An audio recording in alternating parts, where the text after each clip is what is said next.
Where are we going to?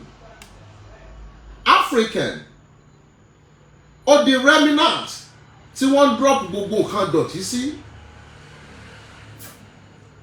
Mọ́tò tí wọ́n bá lò kù níbì kan Africans ni wọ́n ń kó wá. Aṣọ tí wọ́n bá wọ̀ kù níbì kan Africans ni wọ́n ń kó wá.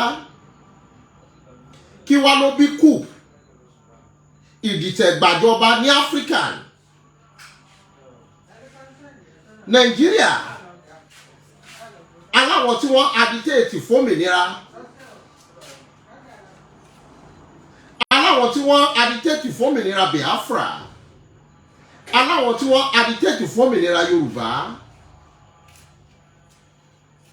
Àbí bẹ́ẹ̀ kọ́? Bá a ṣe wá ní gbogbo àwọn nǹkan yìí ní Africans nìyẹn. Burkina Faso wọ́n gbàjọba ń bẹ̀. Guinea àwọn ológun gbàjọba ń bẹ̀. Kí nìdí tí wọ́n fi ń gbàjọba? Ní Niger Republic lẹ́gbẹ̀ẹ́ wambi àwọn náà dìtẹ̀ gbàjọba. Kí wá ló fà á ní sẹ́ńtírì tá a wà yìí tí kúùpù sì ń ṣeé ṣe? Orí ọ̀rọ̀ yẹn ò ní gba orí púpọ̀. Láyé civilize yìí kí ló dé tíjọba ológun dìtẹ̀ gbàjọba ní generation tá a ṣì wà yìí? Orí slavery, wickedness of the leaders ló jẹ́ kí gbogbo àwọn tẹ́rí tí wọ́n dìtẹ̀ gbàjọba yìí ọmọ gbàjọba. Má wò wípé Nàìjíríà nìkan ni wàhálà wọn ti pọ̀. No, throughout Africans. Africans is not a stable place. Everybody are crying. Africa is whereby everybody wants to run helter-skelter to another country. Kí ló dé tí wọ́n fi gbàjọba ní Niger láyà bí ọjọ́ márùn-ún sísìn? Kí ló fà á? Through anger, hardship, insecurity ni wọ́n fi gbàjọba ní Niger Republic. Àwọn ológun wọ́n gbàjọba wọ́n sì mú president wọ́n tì mọ́lé. Kò wá ṣe bẹ̀ nìkan. The same thing, the youngest president in the world, Burkina Faso ló wà. Kí ló fà á? Látàrí wípé hardship púpọ̀ l'Áfíríkà. Ọ̀pọ̀lọpọ̀ olórí Áfíríkà, I can't call them leaders. Heartless-minded people. They go to other Europe countries to beg, prostrate, and enslave us, sold our priorities. That is why Africa is a dead continent. Àwa la ní weather tó dájú. Àwa la ní resources tó dájú. Ṣùgbọ́n àwa ni ìyà ń jẹ jù throughout the continent. Why? Because we don't have good leaders in Africa. Most of these African nations are in debt with the Europeans. Let's take it that way. Àwa la lọ yáwó lọ́wọ́ wọn. A jẹ US lówó. A jẹ UK lówó. Báńkì àgbáyé a jẹ wọ́n lówó. Russia a jẹ wọ́n lówó. What do you call it? Japan, Chinese a jẹ wọ́n lówó. And we have leaders. Kí wá ni wọ́n fà owó yẹn ṣe? Where are the money? Who collected the money? Is the money utilized? No. That is why all Africans, youth, are waking up from their slumbering, because people have traveled far and near to see what is going on in other countries. Aside Nigeria, Niger Republic, kúpù ṣẹlẹ̀ ńbẹ̀. Burkina Faso, ó ṣẹlẹ̀ ńbẹ̀. Guinea, ó ṣẹlẹ̀ ńbẹ̀. Why? Because they see African leaders that they have nothing to offer.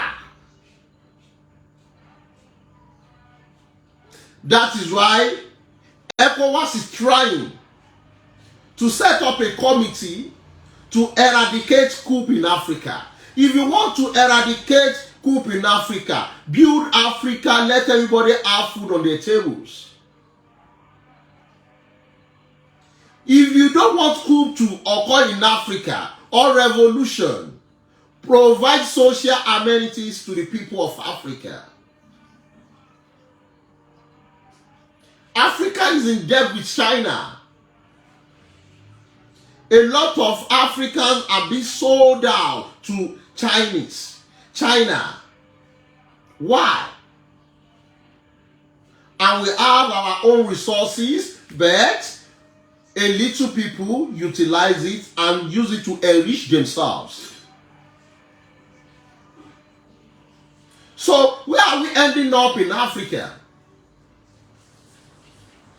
I'm not talking about Nigeria right now. I'm talking about African as a whole.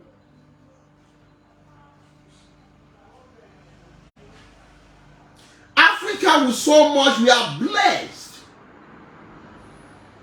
We are blessed with good skin. We are blessed with brain. Most of these prophets, most of them are Africans. Okay, let's look about the Egyptian history. They are Africans. Queen Seba is an African. Most of the prophets being sent, most of them are Africans. But Africans are lagging behind because we are enslaved by our leaders. But most people, they are gullible. They are non-entity because of what they want to eat. What is the future of the Africans? What can we Africans are producing? Russia is one of the most producing of wheat to the world, and they are the ones who supply the Europeans crude oil. Even toothpick, we Africans still import it.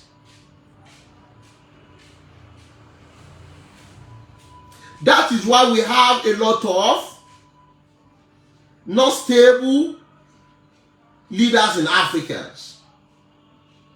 Is it that you are facing the militant?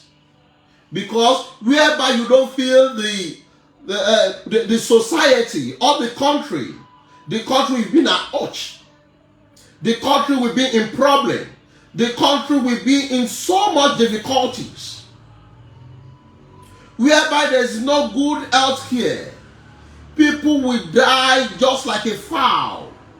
Whereby there is no security. Things won't work the way it should. That is why Africans are lagging behind. Africans,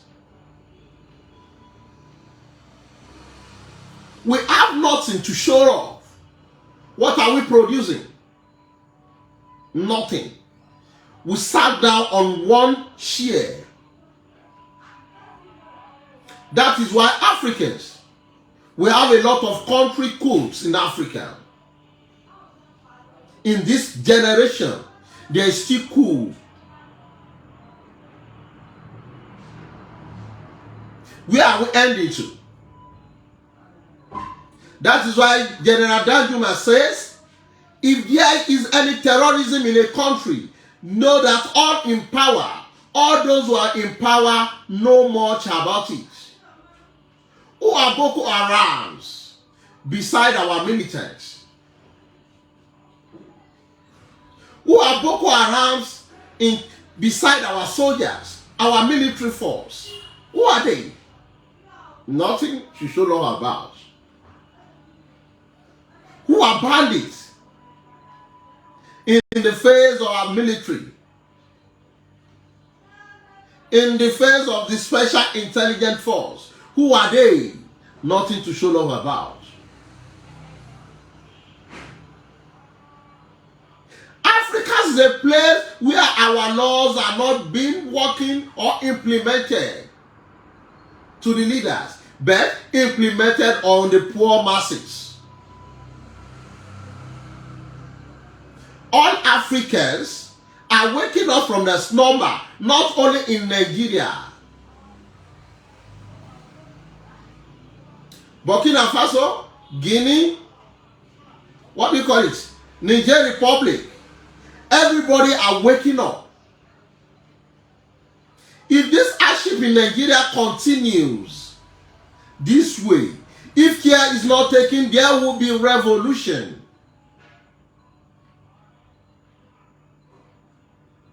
Because people are crying inner, bitterly, crying deeply inside.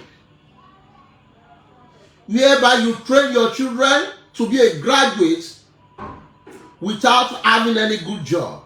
They end up being drinking India hemp. They end up being hooligans, stouts. That is the problem we have in Africa. Africans,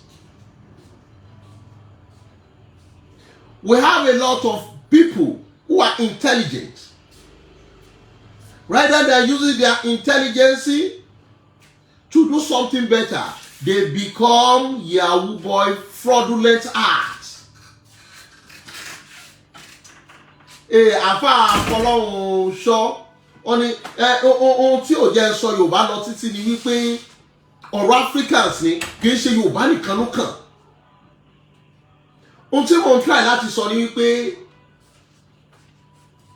àwa aláwọ̀ dúdú kìí ṣe Nàìjíríà nìkan ni gbogbo wa ti ń pariwo. Bí wọ́n ṣe ń pariwo yẹn káàkiri ní gbogbo ilẹ̀ adúláwọ̀ nìyẹn. Wọ́n pẹ̀lú kan ní Niger Republic, wọ́n ti dìtẹ̀ gbàjọba ń bẹ̀, àwọn ológun bẹ̀ gbàjọba. Wọ́n pẹ̀lú kan náà ní Burkina Faso, àwọn náà ti gbàjọba. Guinea, àwọn náà ti gbàjọba. Kí nìdí tí wọ́n fi dìtẹ̀ gbàjọba? Wọ́n rí i pé gbogbo lórí Áfíríkà wọ́n fàyè ní àwọn aráàlú lára. Tá a bá wà ń ba lọ báyìí, tẹ́ ẹ sọ pé wàhálà Yorùbá nation pọ̀, wàhálà IPOB pọ̀, orí tá a bá lé ewúrẹ́ títí tó bá kàn ògiri yóò padà yíjú padà. Kí nìkan tí wọ́n ní yóò yíjú padà? Kó má bàa di pé revolution ló wà. Ẹni tó ń ṣiṣẹ́ orí oúnjẹ tó ń jẹ gan ò tó jẹ débi pé yóò ṣẹ́kù dọjú alẹ́. Ọmọ tí wọ́n gbìyànjú tí wọ́n rán nílé ìwé kò rí nǹkan kan fìwé ọ̀hún ṣe. Nígbà téèyàn jáde ilé ìwé tẹ́rí ó gbọ́dọ̀ ní 5 years experience. Experience lọ́dọ̀ ọ̀tá ni. Ta ló gbà síṣẹ́ rí? Nígbà tí mọ̀ pé ká ní 5 years experience, ìjọba àpapọ̀ bá ti kọ́kọ́ dálé iṣẹ́ kan kalẹ̀ káwọn ọmọ owó kọ́kọ́ gba owó oṣù ọdún 5 bẹ̀ tí wọ́n bá ti ẹ̀wà fẹ́ kó bẹ̀ kán mọ̀ pé wọ́n ti ní 5 years experience. Ohun tí ó wá dá ó wá di ayọ̀. agboolé mélòó la lè dé lónìí tá à ní rí ọmọ tí ń tẹ̀ka? agbo mélòó? Ẹ sọ ẹnu agboolé mélòó la lè dé ilẹ̀ Yorùbá àbí throughout Africans àbí ní Nàìjíríà yìí tàbí agboolé kan tá à ní rí ọmọ tí ó mú fóònù báyìí tí ọmọ tẹ̀ka? Ọ̀rọ̀ dà ní ara wa. Kí ló fà á? Nítorí kò sí provision. Lọ́dún táwa jáde secondary school, gbogbo wa ń wá admission, a fẹ́ lọ high institution, a fẹ́ lọ higher institution. Orí kò dà bẹ́ẹ̀ mọ́. Ìwé lákòókò yìí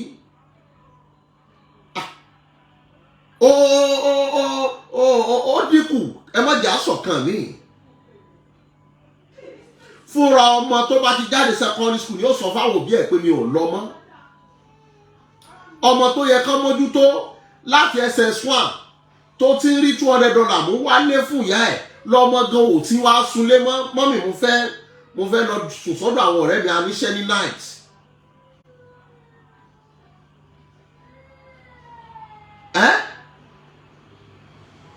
Nígbà tí bàbá tó fẹ́ kọ̀rọ̀ sí lẹ́nu gan ebi ọ̀kàjà fọwọ́ mẹ́kẹ́ pa bàbá. Ọ̀gbọ́n orí ihun tó wá tọ́ kò sí mọ́ bó ti dà lókù.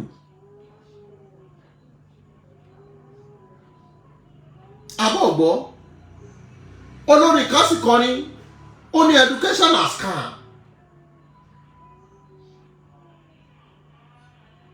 Ẹ jẹ́ má pẹ̀rẹ̀ kan fún yín wá. A rí ọmọ kan orí bọ̀dá Kàsálí, ẹ má bínú tó bá jẹ́ Kàsálí o.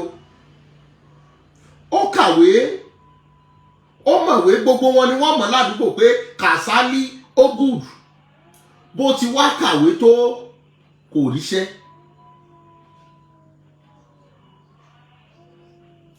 Ó wá rí Ṣínà, kí n lorúkọ ara mi, kò kàn kankan.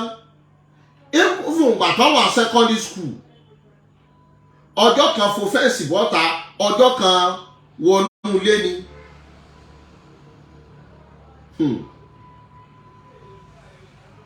Ọ̀gbọ́ kí ọmọ tó graduate kó tó dé, ọmọ yìí ti kọ́lé fún ìyá ẹ̀. Ṣínà ti kọ́lé fún ìyá ẹ̀, ó ti gbé mọ́tò sí bàbá rẹ̀ ń dì í. Wá bí ní àwọn àbúrò tó tẹ̀lé wọn, kí lẹ fẹ́ sọ fún wọn nípa education? Ohun tí Áfíríkà sọ wádìí ní. Gbogbo àwọn ọmọ wa tí wọ́n graduate l'Áfíríkà, wọ́n gbé pálí wọn tì mọ́nú ilé, ọ̀pọ̀lọpọ̀ wọn lọ nu táìsì ní UK.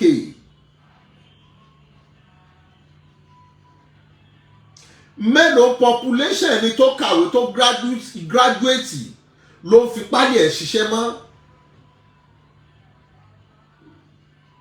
Ìbéèrè yìí ó dà ní ara wa.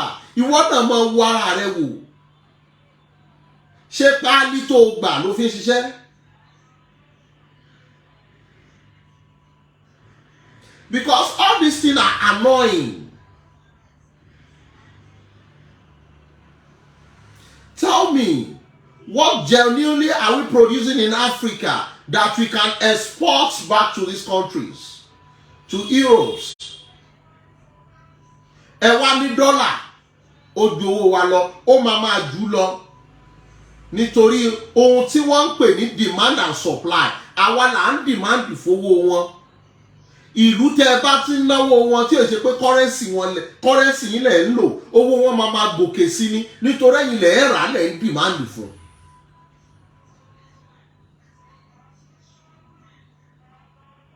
Èyìnbó produce gàrí yíyan, èyìnbó produce in large quantity. Matches èyìnbó produce. Palm oil, epo pupa tó ṣe pé àwọn ìyá wa ni wọ́n lọ sẹ́kù tí wọ́n ṣe gbogbo ẹ̀. gbọ́ pé ò function nígbà tí ò sí gọ́ọ̀mẹ̀ntì tí ó bá wa utilize ẹ̀.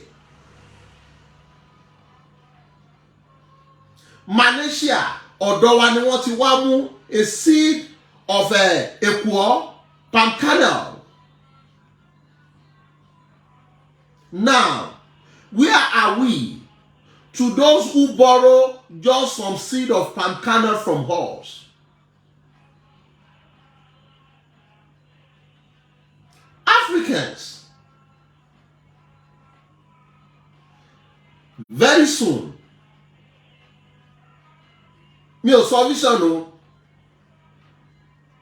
Ọlọ́run má jẹ́ kó kí bàtà padà jákù kó dì kalẹ̀. Because a lot of things are happening. Tá a bá sọ fẹ́lòmíì, ó rí mákàmá gbé fóònù ẹ lọ́wọ́ bí a researcher. Always ask question. Be a listener. Mákàmá wo fíìmù àwàdà. No. It's not, life is not where you come to laugh. Mi ò fẹ́ dárúkọ kọ̀mẹ́dì àkankan ni o. Báwo? No. Kìí ṣe léèrè. Jórí béèrè, jórí wádìí. Kò mọ level tó wà, agbọ́n ibi tó wà. Bá a ṣe ń sọ yìí nísìn, ẹlòmíà ní kí ló kàn pẹ̀lú Burkina Faso, will you get out? Ẹlòmíà ní kí ló kàn pẹ̀lú Niger Republic, will you get out? I'm telling you, Africans, if care is not taken, there will be revolution one by one. Wàtìgbà tí Sowore ti ń pariwo revolution now. Let's free ourselves from slavery. Okay, Guinea, àwọn ti mú official language wọn kú.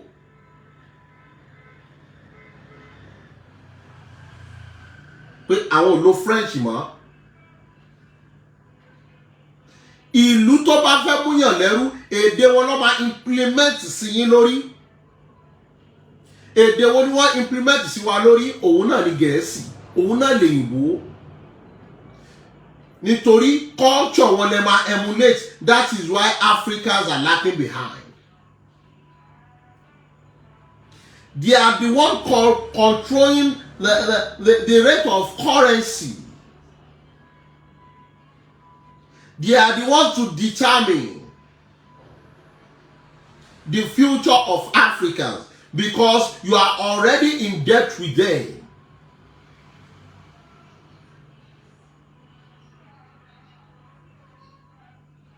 Once they want to do the world meeting, have they ever organized the world meeting in Africa? Tell me, the African leaders who are the same. No. That is why African leaders, if care is not taken, we have a lot of resources. Àwa la ní kàlùmọ́nì, a ní gold, a ní diamond, a ní ilẹ̀ tó dáa, tó yẹ pé bá tí kan bọ́lẹ̀ yóò hù. But nothing to show all about. Kò sí nǹkankan. Orí yóò padà. Ẹja fi nọ́mbà lẹ̀. What is your own point of view about African leaders? Tabanka, one of the best doctors. Tabanka, our doctors throughout the world. Africa's doctors or Nigerian doctors are one of the best. And the future of tomorrows for Africans are picking their bags to other countries. Ohun tí wọ́n kọ́kọ́ máa jà fún ni pé báwo mo ṣe fẹ́ jọmọ nílùú? Tó bá ti jọmọ nílùú, are you the one that holds them? No.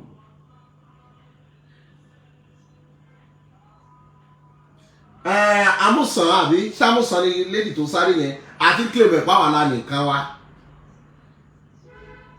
Did you grow up with you? Did you care for them? A lot of well-talented Nigerians have a lot of things in their skull to implement, but who will assist them? Do we have any good leaders in Africa? Africa has now been a domain for terrorism, for banditry, for all sorts of nonsense. Orí ẹja fi nọ́mbà alẹ́ ká gbà pé ojú kan èrè nǹkan tán, ojú kan kì í rí nǹkan tán, ká gbà pé bíi mélòó kan ká tún máa lọ.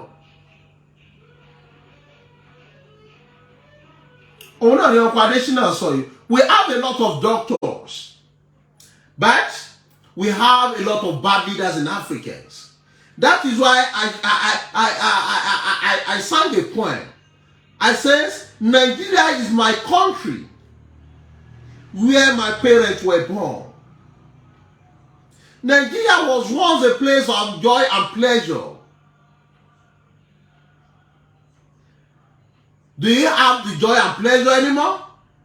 Ìfọ̀kànbalẹ̀ àti ìdùnnú ọ̀hún dà. Ohun tó ò sí mọ́ bó ṣe gbà ní gbogbo wa ń ṣe. Èèyàn mélòó ló di olóòótọ́, èèyàn mélòó ló lóòótọ́ mọ́?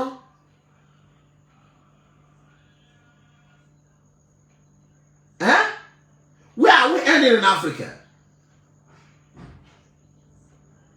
If you want to travel down from Ilorin to Lagos, you must at least buy 50,000 naira fuel. From Lagos to Ilorin, you must at least, even if it is Corolla, you must buy a fuel of 50,000. How sure are you the contract you are pursuing to Lagos or Ilorin, you are going to meet your target?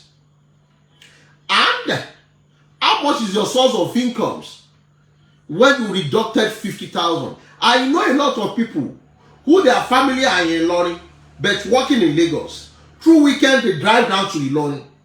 Can this thing be possible anymore? Can it? Tell me. Our leaders in Africa are doing things with impunity to our children.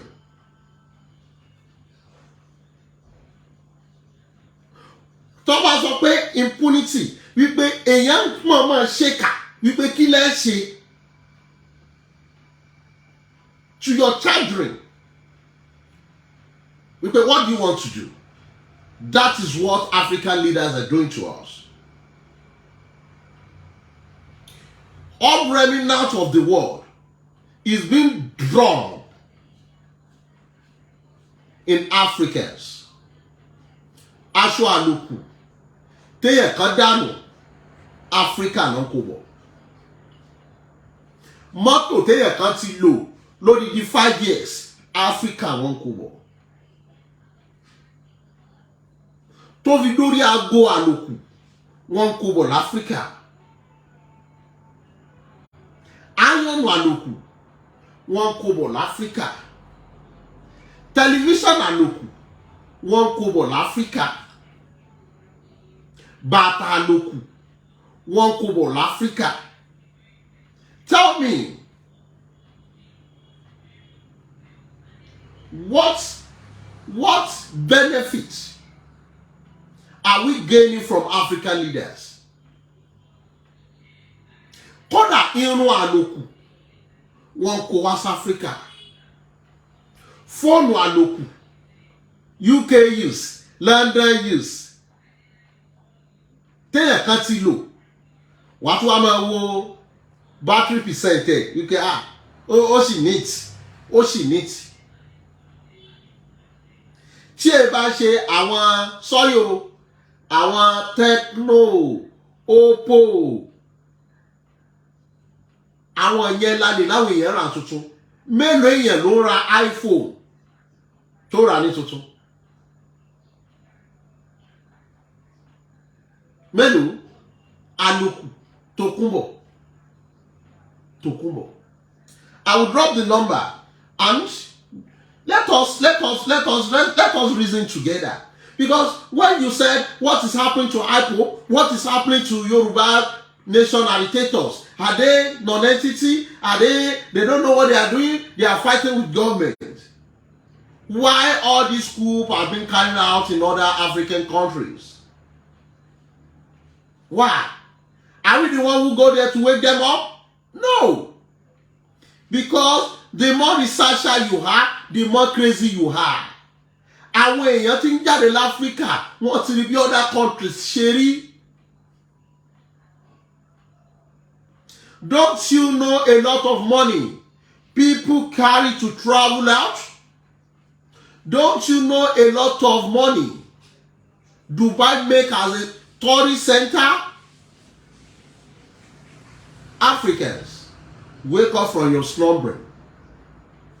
Orí a máa fi nọ́mbà alẹ̀ láti jẹ́ ká kọ́ra wa lẹ́kọ̀ọ́. Níbo ni Áfíríkà bùlàdé dúró? Lórí agbọ́nrin ìranù iná lọ kò síná a sì wà ń bẹ̀ l'Áfíríkà. A sì wà ń bẹ̀ l'Áfíríkà.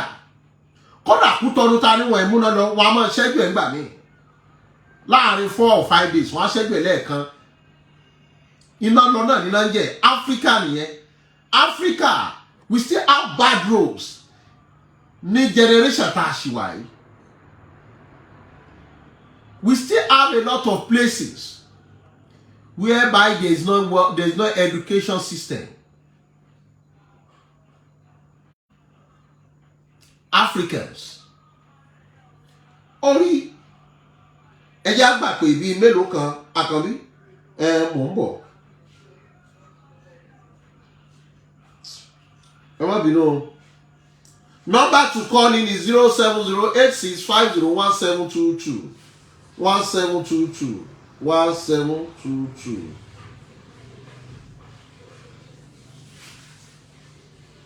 Surplus and the mix.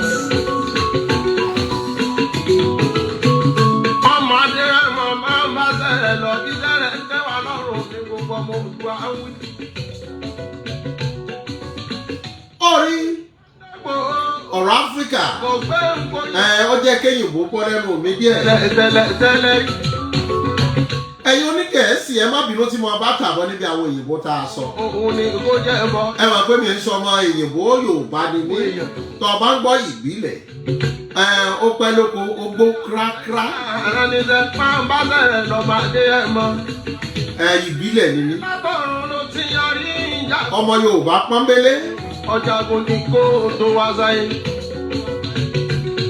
Ọlọ́run ọba mi alágbára tí gbàgbára lọ́wọ́ alágbára lásìkò tá alágbára bá ń fagbára dárakára níta bá. Ẹnu mi bàbá dá mi lọ́lá. Tá a bá wá gbà pé Àkànbí mo fẹ́ máa ń fèyí ṣe lọ́wọ́. Ọkọ tó yà sí máa wò.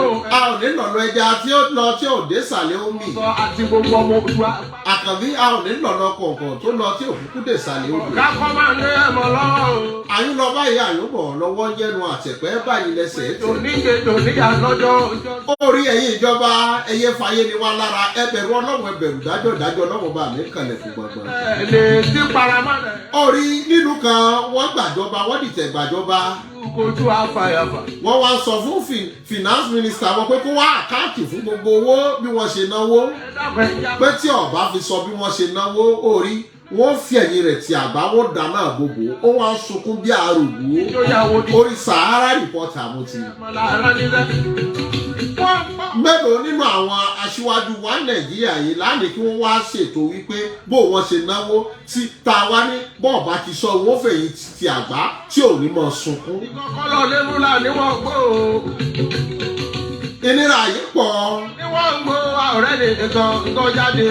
ó pọ̀ lápọ̀jù. Ṣeré fún ni kí wọ́n pè lásìwájú. Bẹ́ẹ̀ bá rẹ́lòmíì tí bá ń ṣe nǹkan ṣe má ṣe nǹkan tẹ́ ẹ bá bí pé kí ló sùn débẹ̀ bọ́ bá kà tó rò ẹ sì rò pé Ẹ̀mọ̀ kékàrà kékòrò nínú níyọ̀ ní jìnnìjìnnì.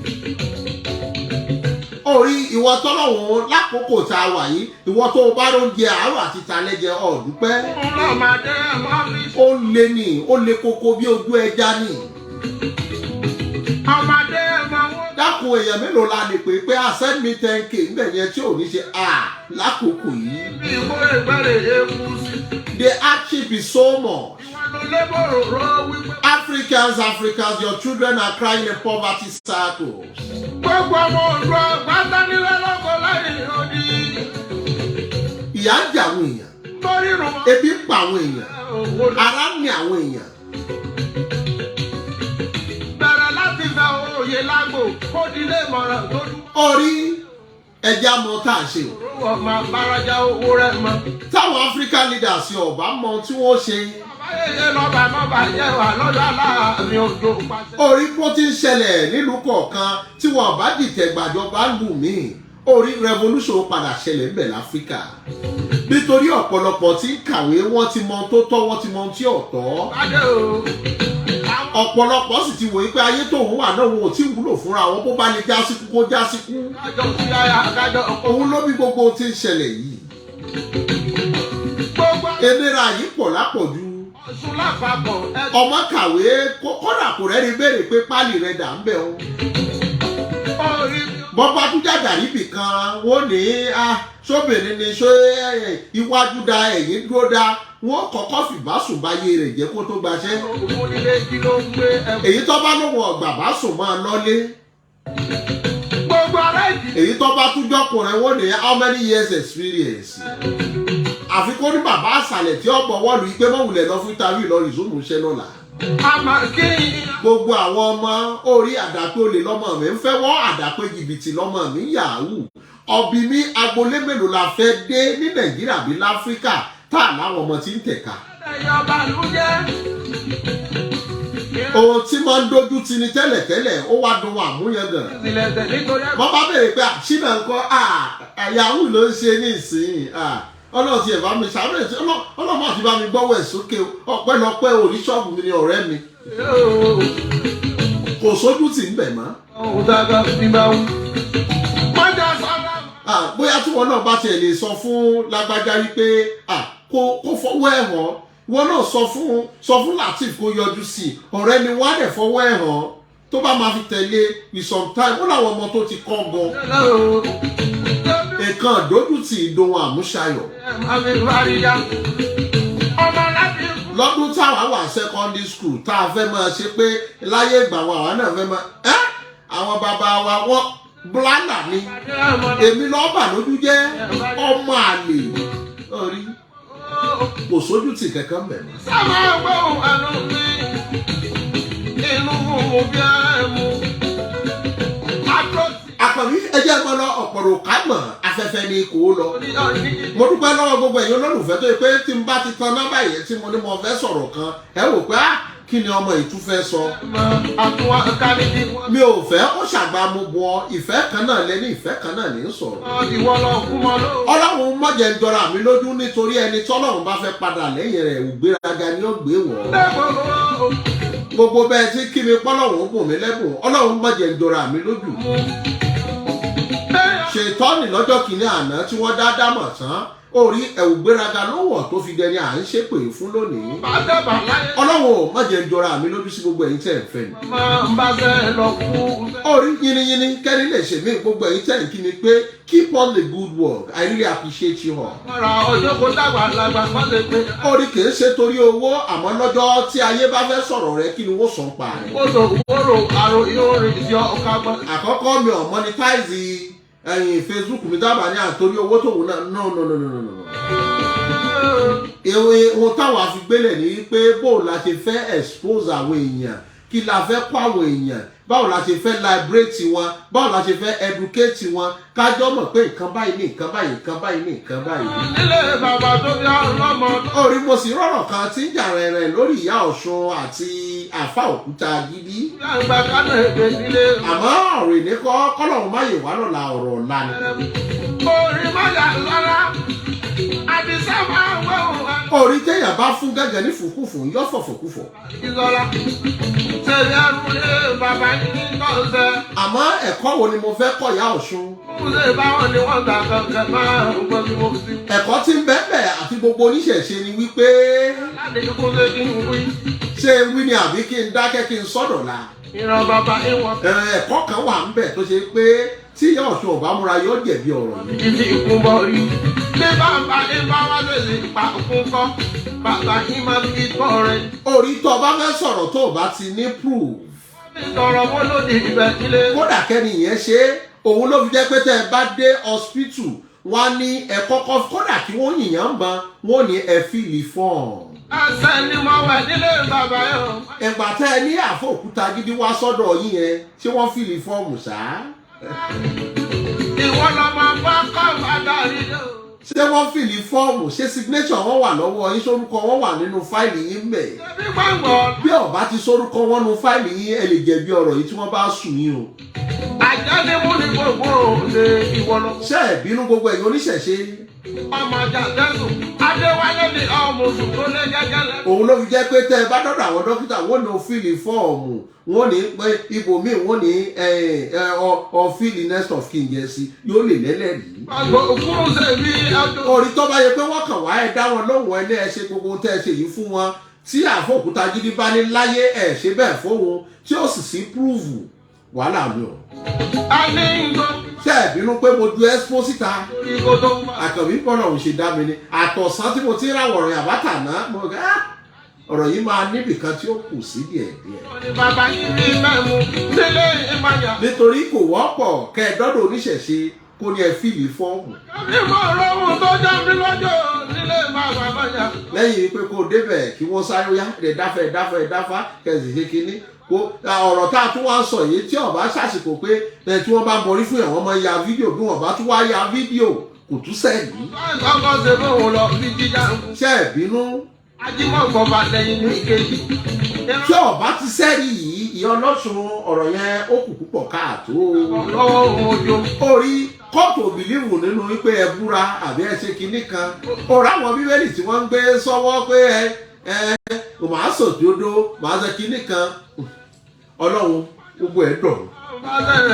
àkànbí ẹ má bínú wípé gbogbo àwọn alákòókò jẹ tó bá dọ̀la mo fẹ́ tọwọ́ bọ̀rọ̀ yẹn kí n nà níbẹ̀ díẹ̀.